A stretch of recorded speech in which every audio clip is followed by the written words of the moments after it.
Hospital के अंदर बहुत बार हमने देखा है कि कई बार मरीज होता है ना, वो अनियंत्रित हो जाता है ना, यानी कि फिजिकली इतना एग्रेसिव हो जाता है। तो ऐसे पेशेंट या फिर ऐसे मरीज खुद को भी नुकसान पहुंचा सकते हैं और रिलेटेड जो भी स्टाफ देख रहा है उसको भी नुकसान पहुंचा सकते हैं। जो बगल वाले जो मरीज होते हैं ना, उनको भी यहाँ पर नुकसान पहुंचाने के चांसेस क्या होते हैं, बढ़ जाते हैं। तो ऐसी स्थिति में अपने को क्या करना चाहिए, ठीक है।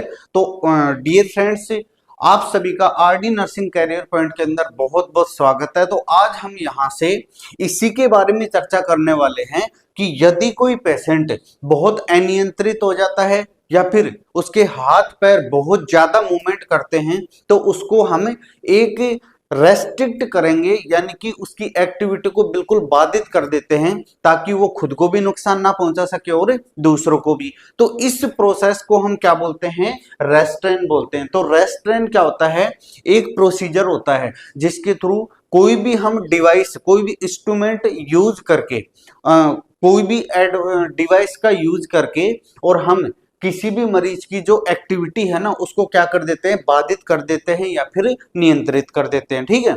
यहाँ पर कुछ स्पेसिफिक कंडीशन अप्लाई करनी पड़ेंगी। जैसे अगर किसी भी वार्ड के अंदर कोई मरीज बहुत ज्यादा क्या हो रहा है, वोयलेंट हो रहा है, हिंसक प्रवृत्ति का हो रहा है, एग्रेसिव हो रहा है, खुद को भी मार काट कर रहा है, सामने वाले स्टाफ को भी मार काट कर रहा है ना, या फिर बहुत ज्यादा एग्रेसिव है, या फिर जैसे कोई पेशेंट बहुत ज्यादा क्या हो गया, सीरियस हो गया, आईसीयू के अंदर है। तो आईसीयू के अंदर पेशेंट हमेशा किसके ऊपर होता है, वेंटिलेटर के ऊपर। तो वेंटिलेटर वाले पेशेंट क्या करते हैं, अगर वो चेतन अवस्था में रहेंगे तो वेंटिलेटर का जो पाइप होता है ना उसको पकड़ के खींच सकते हैं, ठीक है। या फिर जो ट्यूब वगैरह, जो भी आईवी लाइन वगैरह लगी होती है, उनको पकड़ के क्या कर सकते हैं, खींच सकते हैं। ऐसे ही जैसे छोटे बच्चे होंगे तो छोटे बच्चों के अंदर अगर कभी जैसे चेहरे की सर्जरी हुई है या फिर गले की सर्जरी हुई है या फिर यहाँ पर हाथ के अंदर आईवी कैनुला या फिर आईवी लाइन जो अपने फ्लूइड वगैरह देने के लिए लगी होती है, ग्लूकोज वगैरह, तो ऐसी स्थिति में बच्चे को तो पता नहीं है, तो वो क्या करेगा, यहां से उसको पकड़ के और क्या कर सकता है, खींच सकता है। तो ऐसी परिस्थिति के अंदर हमें बहुत सारे डिवाइस अप्लाई करके और बच्चों की या फिर वो जो रिलेटेड पेशेंट है उनकी एक्टिविटी को नियंत्रित कर देते हैं, कंट्रोल कर देते हैं, रेस्ट्रिक्ट कर देते हैं। इसी प्रोसेस को हम क्या बोलते हैं, रेस्ट्रेन बोलते हैं, ठीक है। तो सबसे पहले यदि हम सिंपल डेफिनेशन की बात करें तो यहां से इसकी परिभाषा आएगी, डेफिनेशन क्या, किसी भी मरीज का, किसी भी मरीज की एक्टिविटी को नियंत्रित कर देना क्या कहलाता है, रेस्ट्रेन कहलाता है, ठीक है ना। अब यहां पर अगर किसी व्यक्ति को हम, जैसे बहुत ज्यादा एग्रेसिव पेशेंट है, वेंटिलेटर के ऊपर है, तो डॉक्टर बोलता है ना कि इसके हाथ बांध दो, तो इसका मतलब क्या हो गया, इसी प्रोसेस को हम क्या बोलते हैं, रेस्ट्रेन बोलते हैं। लेकिन याद रखना, इसके लिए सहमति, लिखित सहमति होना बहुत जरूरी है। पेशेंट या फिर पेशेंट का रिलेटिव है ना, उसकी लिखित सहमति होनी चाहिए। डॉक्टर जो प्रेस्क्रिप्शन स्लिप है उसके ऊपर रिटन ऑर्डर होना चाहिए, और एक बार यदि ऑर्डर उसने डाल दिया ना, तो वो जो कंसेंट जो देता है ना पेशेंट का रिलेटिव, वो केवल 24 घंटे के लिए है ना, यानी कि प्रत्येक दिन। जैसे आज अगर अपन ने किसी पेशेंट को क्या किया, रेस्ट्रेन किया है ना, उसकी एक्टिविटी को नियंत्रित किया, तो अगले 24 घंटे तक तो वैलिड है। 24 घंटे के बाद में भी यदि कंटिन्यू इसी स्थिति में रखना है तो दोबारा से उसके पेशेंट के रिलेटिव या फिर पेशेंट से क्या लेना पड़ेगा, लिखित के अंदर हस्ताक्षर लेने पड़ते हैं, सहमति पत्र, तो उसको अपन कंसेंट बोलते हैं। कंसेंट 24 घंटे के लिए कंसेंट क्या होता है, वैलिड होता है। तो ये जितने भी पॉइंट है ना उसको हम बोलते हैं रेस्ट्रेन पॉलिसी। तो इसके बाद में हम यहाँ पर स्टडी करेंगे किसके बारे में, कि रेस्ट्रेन पॉलिसी क्या होती है, रेस्ट्रेन पॉलिसी। इसका मतलब क्या हो गया कि किसी भी व्यक्ति को जब अपन बांधते हैं ना, क्या क्या मेजर्स या फिर क्या क्या प्रिंसिपल, क्या क्या पॉइंट हमें ध्यान में रखेंगे। सबसे पहले तो क्या होना चाहिए, डॉक्टर का रिटन, लिखित, है ना, डॉक्टर का लिखित ऑर्डर होना चाहिए, ऑर्डर होना चाहिए। ठीक है ना। बिना डॉक्टर की रिटन परमिशन के हमें कभी भी किसी भी पेशेंट के हाथ पैर को नहीं बांध सकते, या फिर पेशेंट को केमिकल दवाई वगैरह देके उसको सुला देते हैं ना, सेडेटिव वगैरह, वो कर सकते हैं। या फिर पेशेंट को जैसे एक कमरे के अंदर 6 मरीज हैं, उनमें से एक पेशेंट बहुत ज्यादा एग्रेसिव हो गया, तो अब और पेशेंटों को नुकसान पहुंचा सकता है, तो उस एक पेशेंट को आइसोलेशन रूम के अंदर डाल देते हैं। आइसोलेशन का मतलब सेपरेट हो गया कि वो अब किसी दूसरे को हार्म नहीं पहुंचा सकता, नुकसान नहीं पहुंचा सकता। तो इसको अपन बोलते हैं एनवायरमेंटल रेस्ट्रेंट, यानी कि उसके बिल्कुल पूरी के पूरे एनवायरमेंट को ही क्या कर दिया, अलग कर दिया। तो यहां से समझना, ये जो अपन कर रहे हैं ना, इसके ऊपर सबसे पहला क्या होना चाहिए, डॉक्टर का लिखित ऑर्डर होना बहुत जरूरी है। उसके बाद ही हम किसी पेशेंट को बाधित कर सकते हैं, ठीक है, एक्टिविटी को मिनिमम करने के लिए। दूसरा, पेशेंट के रिलेटिव, है ना, यानी कि रिश्तेदार, पेशेंट के रिलेटिव या फिर पेशेंट से, है ना, लिखित सहमति पत्र, लिखित सहमति पत्र पर सिग्नेचर होना चाहिए। ठीक है, इसका मतलब उसको बताओ कि हम आपके मरीज को इसलिए बांध रहे हैं ताकि नुकसान नहीं पहुंचा सके, उसके समझ में आएगा, फिर वो साइन करेगा। उसके साइन करने का मतलब है कि हमें इसके बारे में बता दिया गया है, ठीक है ना। नहीं तो कल वो अगर ब्लेम कर देगा कि मेरे मरीज को बांध दिया, इसकी वजह से उसकी हड्डी टूट गई, तो अपनी को लेने के देने पड़ जाएंगे। तो इसलिए यहाँ पर पेशेंट का रिलेटिव, रिश्तेदार वगैरह, भाई बहन जो भी है परिवार का, या फिर पेशेंट से खुद से लिखित सहमति पत्र पर क्या करना चाहिए, सिग्नेचर होना चाहिए। इसके बाद एक बार सहमति पत्र पर सिग्नेचर कितने टाइम के लिए वैलिड होता है, 24 घंटे के लिए वैलिड होता है। ठीक है, मतलब अगर एक बार अपन ने साइन करवाया ना, तो वो केवल और केवल कितने घंटे के लिए है, केवल 24 घंटे के लिए वैलिड होता है। अगर 24 घंटे के बाद में उसको कंटिन्यू यदि अपने को बांधना है ना, तो दोबारा से अपने को क्या लेना पड़ेगा, यहाँ पर कंसेंट लेना पड़ेगा। ठीक है, इसके बाद जैसे अपन ने उसको बांधा, ठीक है ना, पेशेंट को, तो प्रत्येक 30 मिनट के अंदर हम उसको क्या करेंगे, चेक करेंगे। प्रत्येक 30 मिनट बाद मरीज को चेक करना है, ठीक है ना। ये चेक करेंगे कि हाथ के अंदर कुछ कट वगैरह तो नहीं लग गया, पेशेंट ज्यादा एग्रेसिव होकर हड्डी वगैरह तो नहीं तोड़वा ली, समझ गए ना, या फिर पेशेंट के अंदर और कोई प्रॉब्लम तो डेवलप नहीं होगी। इसको अपन क्या करेंगे, प्रॉपर चेक करेंगे। क्लियर है।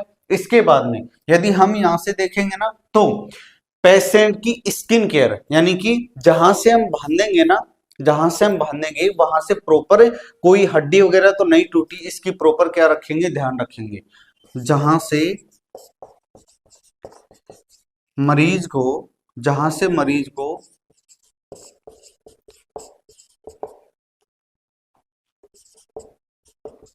बांधा जाता है, वहां से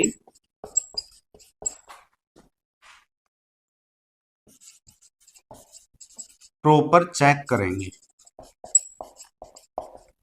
है ना, कि कोई हड्डी वगैरह तो नहीं टूटी है, या फिर त्वचा के अंदर कोई छीलन वगैरह, स्किन वगैरह रप्चर, या फिर कोई घाव वगैरह तो नहीं हो गया। इतना है यहाँ पर। दूसरी बात यह है, इंपोर्टेंट क्वेश्चन कहां से आता है, डॉक्टर का रिटन ऑर्डर, पेशेंट का कंसेंट, कितने घंटे के लिए, 24 घंटे के लिए, और प्रत्येक कितने, यहां पर 30 मिनट के अंदर मरीज को क्या करना पड़ता है, चेक करना पड़ता है। हो गया। इसके बाद देखो, मरीज को चेक कर रहे हैं 30 मिनट के अंतर्गत, 24 घंटे तक पेशेंट को बांध सकते हैं। तो ऐसे नहीं है कि एक बार बांधा और 24 घंटे तक बंधा ही पड़ा है पेशेंट, है ना। उसको हम अगर रेस्ट इन कर रहे हैं ना, प्रत्येक 2 घंटे बाद में हम उसको क्या करेंगे, रिलीव करेंगे। यानी कि जैसे एक बार जैसे किसी पेशेंट के दोनों हाथों को बांध दिया साइड में, ठीक है ना, सेडेटिव देकर, तो एक बार बांध दिया ना तो प्रत्येक 30 मिनट में तो चेक करेंगे। ये बांधने का जो है ना वैलिड कितने, एक दिन के लिए है, मतलब 24 घंटे के लिए। दूसरी बात है, प्रत्येक 2 घंटे के बाद में हम पेशेंट को क्या करेंगे, खोलेंगे। क्यों? क्योंकि 2 घंटे के बाद में पेशेंट को टॉयलेट वगैरह, है ना, पानी वगैरह पीना है, ये एक्टिविटी कर सकता है, प्लस में थोड़ी सी उनकी जो मसल्स है ना वो थोड़ी सी रिलैक्स रहेंगी। तो इसका मतलब कितने, प्रत्येक 2 घंटे में, प्रत्येक 2 घंटे बाद रेस्ट्रेन को रिलीज कर देते हैं, रिलीज करेंगे। रिलीज का मतलब खोलेंगे, क्लियर है?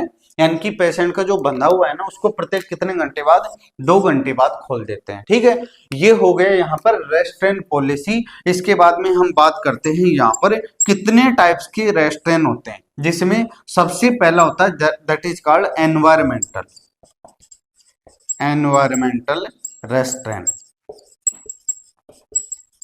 ठीक है। दूसरा होता है जिसको हम बोलते हैं केमिकल, केमिकल रेस्ट्रेन, ठीक है। और तीसरा होता है जिसको हम बोलते हैं फिजिकल रेस्ट्रेन।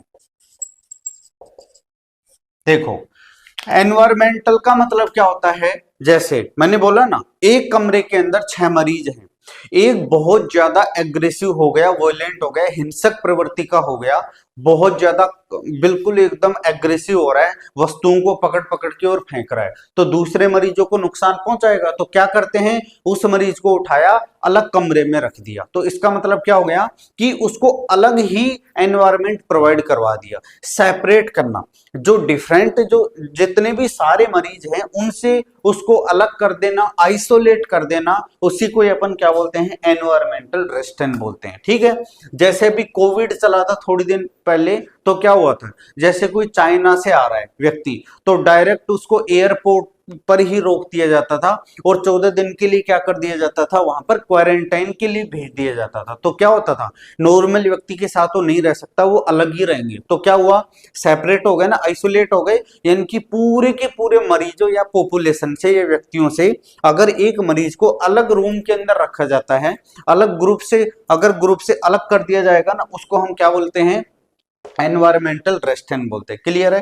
दूसरा आता है कौन सा, केमिकल। केमिकल का मतलब क्या हो गया, मैंने बोला कि कोई पेशेंट अब बहुत ज्यादा एग्रेसिव है और अगर उसको अलग भी रख देंगे तो वो दीवारों के हाथ पैर मार रहा है जोर जोर से, नुकसान पहुंचाएगा। तो क्या करते हैं, एक अपनी जो नार्कोटिक्स या जो सेडेटिव ड्रग है ना, जो नशा करती है, वो लगाया और उसके बाद में उसको नींद आ जाती है। तो इसका मतलब केमिकल का मतलब दवाइयों का यूज करके और पेशेंट को एकदम क्या कर देते हैं, उसकी एक्टिविटी को, वो जो फिजिकली एक्टिविटी कर रहा है उसको मिनिमम कर देते हैं ना, उसको हम क्या बोलते हैं, यहाँ पर क्या बोलते हैं, उसको केमिकल रेस्ट्रेन। जैसे को ओटी वाला पेशेंट होता है जिसका ऑपरेशन होता है ना, या फिर आईसीयू वाला पेशेंट होता है ना, जो वेंटिलेटर के ऊपर होता है, उसको फेंटानिल होती है, एक ड्रग का नाम है जिसका नाम है फेंटानिल या फिर मिडाजोलाम, ठीक है। ये कंटिन्यू इन्फ्यूजन के ऊपर लगा देते हैं, पेशेंट शून्य में रहता है, इससे वेंटिलेटर की ट्यूब वगैरह को नहीं खींच पाएगा। तो ये हो गया कौन सा, केमिकल। इसके अलावा मोरफिन वगैरह भी यूज करते हैं, बहुत ज्यादा पेन हो रहा है पेशेंट को, मतलब एग्रेसिव हो रहा है, तो उसको सुलाने के लिए अपन क्या देते हैं, मोरफिन भी दे सकते हैं। तो मतलब केमिकल दवाइयों का यूज करके यदि किसी व्यक्ति को एक्टिविटी को मिनिमम कर देते हैं ना, उसको अपन केमिकल।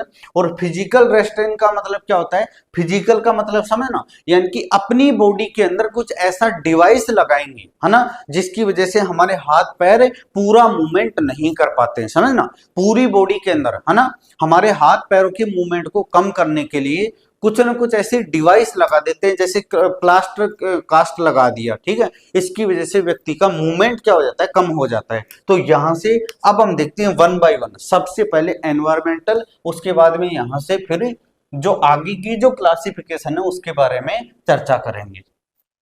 और यहां से, है ना, इंपोर्टेंट क्वेश्चन जो अभी जो मैंने आपको बताया, रेस्ट्रेन पॉलिसी, यहां से क्वेश्चन आता है हमेशा। जो 4-5 पॉइंट है ना, प्रत्येक 2 घंटे के अंदर तो क्या करेंगे, रेस्टोरेंट को खोलेंगे। एक और बात, 24 आवर्स तक एक बार कंसेंट लिया तो 24 आवर्स तक ही वैलिड होगा।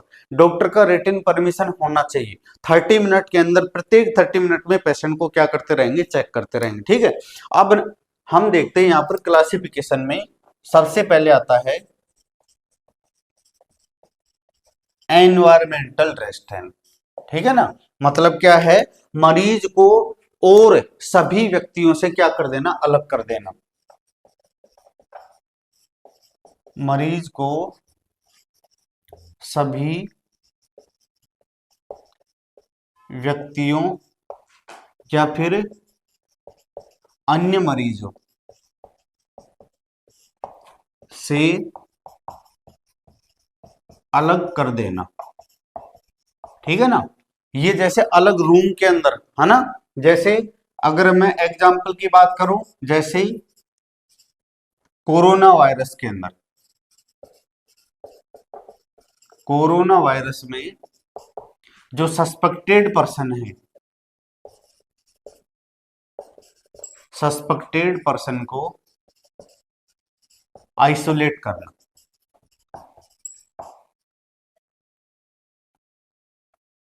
आइसोलेशन करना, है ना, आइसोलेशन का मतलब भी अलग करना ही होता है।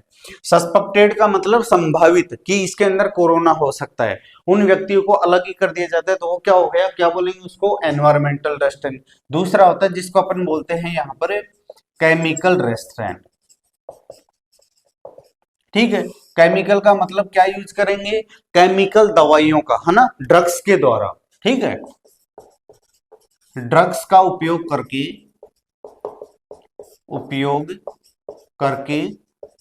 मरीज की एक्टिविटी को नियंत्रित करना, एक्टिविटी को नियंत्रित करना। ठीक है, जैसे आईसीयू पेशेंट वगैरह, एग्जाम्पल के तौर पर आईसीयू पेशेंट को, है ना, आईसीयू जो इंटेंसिव केयर, आईसीयू के ऊपर वेंटिलेटर पेशेंट होता है ना आईसीयू में, है ना, जो वेंटिलेटर पेशेंट होता है, पेशेंट को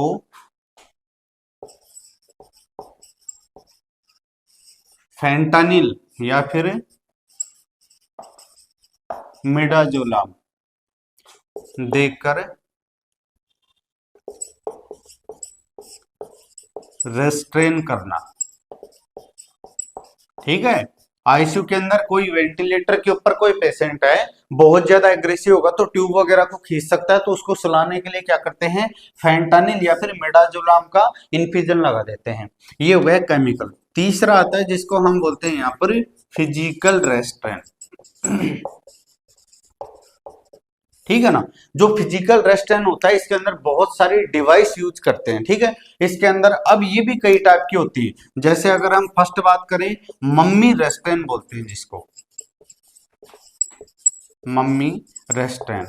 आपने मिस्र की पिरामिडों के अंदर कभी पढ़ा होगा, मम्मी क्या होती है, पहले का कोई पुतला होता है ना, उसको चारों तरफ से पूरे को लेप दिया जाता है। ठीक है ना, ऐसे ही क्या किया जाता है छोटे बच्चों के अंदर, जब छोटे बच्चों के चेहरे पर, गर्दन पर या फिर होठ, यहाँ पर कोई सर्जरी होती है, तो छोटा बच्चा क्या कर सकता है, अपने हाथों से जो टांके लगे होते हैं ना, घाव वगैरह होते हैं, उनको क्या कर सकता है, खींच सकता है। समझ गए ना, तो ऐसे बच्चों को क्या करते हैं कि पूरी बॉडी के अंदर एक जैकेट पहना दी जाती है, यहां से लेकर, मतलब नेक से लेकर यहां तक होगा, और ये पूरा का पूरा नीचे तक, तो इसको अपन क्या बोलते हैं, यहाँ पर मम्मी रेस्ट्रेंट बोलते हैं, है ना, पूरी बॉडी की एक्टिविटी को कम करने के लिए,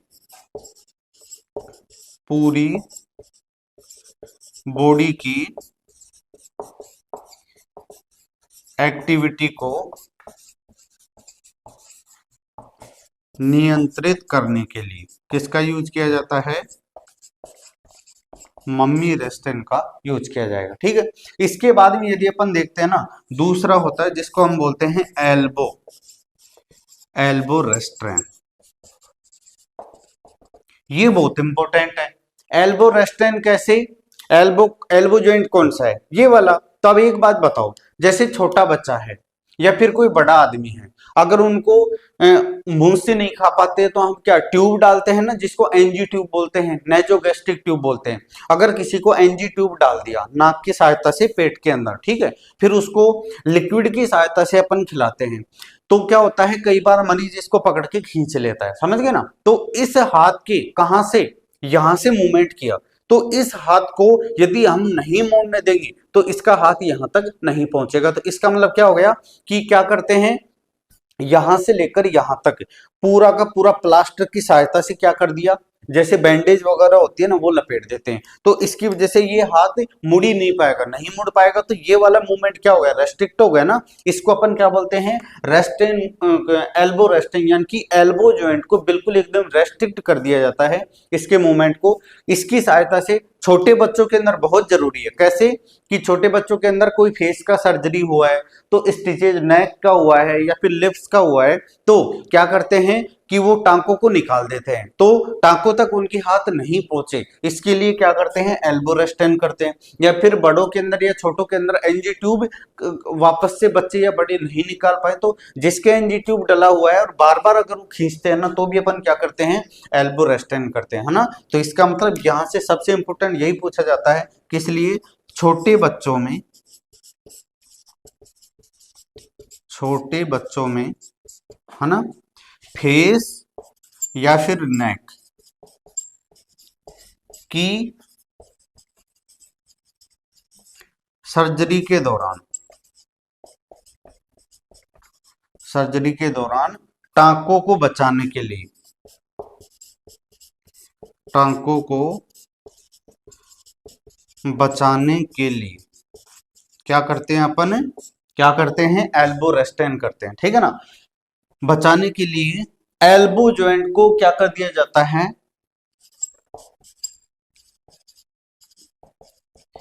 एल्बो का मतलब कोहनी होता है, एल्बो जॉइंट को रेस्ट्रिक्ट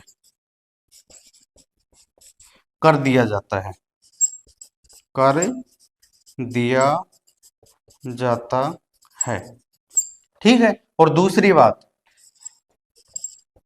एनजी ट्यूब को बचाने के लिए, एनजी ट्यूब को बचाने के लिए भी इसका यूज करेंगे। ये हो गया कौन सा, एल्बो, यानी कि फिजिकल रेस्टेन के अंदर पहला मम्मी रेस्टेन होता है, मतलब पूरी बॉडी को एकदम क्या कर दिया जाता है, पैक कर दिया जाता है, ठीक है ना, उसके मम्मी की तरह लगता है। एल्बो रेस्टेन का मतलब एल्बो जॉइंट को बिल्कुल एकदम क्या कर देंगे, मूवमेंट बिल्कुल भी नहीं होगा। अब एल्बो जॉइंट से मूवमेंट नहीं होगा तो हाथ नहीं मुड़ेगा, और हाथ नहीं मुड़ेगा तो वो चेहरे तक नहीं ले जा पाएगा, जिसकी वजह से चेहरे के ऊपर जो भी सर्जरी वगैरह हुई है तो उसके टांकों तक नहीं पहुंच पाएगा। और दूसरी बात है, जो एनजी ट्यूब लगाते हैं ना, तो एनजी ट्यूब को वापस से नहीं खींच पाएगा, ठीक है ना, ये बहुत इंपॉर्टेंट है, एल्बो रेस्टेन क्वेश्चन आता है, ठीक है। इसके बाद नंबर 3 है, जिसको अपन रिस्ट या फिर एंकल रेस्टेन भी बोलते हैं, ठीक है। और इसी का नाम है दूसरा क्लोव हिच रेस्टेन। अब इसका तो भाई हिंदी मेरे को भी नहीं पता, क्लोव हिच का मतलब क्या होता है, ठीक है, लेकिन इसका मतलब मैं बता देता हूं कि मीनिंग क्या होगा, ठीक है। एंकल का मतलब कौन सा हो गया, टखना पैर का, और रिस्ट का मतलब क्या हो गया, ये वाला, ठीक है ना, ये वाला, ठीक है। मतलब यहाँ के मूवमेंट को क्या कर देते हैं, बाधित कर देते हैं, ठीक है। क्या होता है, कई बार छोटे बच्चों के अंदर एडमिट होते हैं हॉस्पिटल के अंदर, तो अपन क्या लगाते हैं, आईवी लाइन लगाते हैं, ठीक है। तो क्या करते हैं, जैसे छोटा बच्चा ये है, छोटा बच्चा अगर बार बार हाथ को क्या करता है, यहां से मूवमेंट करता है, तो जो आईवी लाइन लगाई है, कैनुला लगाते हैं, वो क्या हो जाता है, बाहर आउट हो जाता है। तो इसका मतलब क्या हो गया कि छोटे बच्चों के अंदर जो आईवी कैनुला लगाते हैं ना, उसको डिस्प्लेस होने से बचाने के लिए अपन क्या करते हैं, रिस्ट या फिर एंकल रेस्ट्रेन करते हैं। और इसी का दूसरा नाम है जिसको अपन क्या बोलते हैं, क्लोव हिच रेस्ट्रेन। तो सबसे इंपॉर्टेंट यहां पर क्या आता है, छोटे बच्चों में, छोटे बच्चों में IV cannula, intravenous IV cannula को आउट होने से बचाने के लिए बचाने के लिए रिस्ट जॉइंट को, है ना, ये वाला रिस्ट जॉइंट को बाधित कर देते हैं, रिस्ट जॉइंट को बाधित कर देते हैं। क्लियर है? रिस्ट जॉइंट का मूवमेंट नहीं होने देते, जैसे आईवी कैनुला है ना, वो प्रॉपर मेंटेन रहे। ठीक है, इसके बाद नंबर 4 आता है जिसको हम बोलते हैं जैकेट रेस्ट्रेन। ठीक है ना? जैकेट रेस्ट्रेन क्या होता है, जैसे किसी पेशेंट को कहां पर, सपोज किसी पेशेंट को कहां पर व्हीलचेयर के ऊपर लेकर जाना है, तो क्या होता है, एक जैकेट होता है वो पहना देते हैं। इससे क्या होगा, पेशेंट व्हीलचेयर से बाहर नहीं जा पाता। या फिर इसी के साथ साथ एक और होता है ना, सेफ्टी बेल्ट, सेफ्टी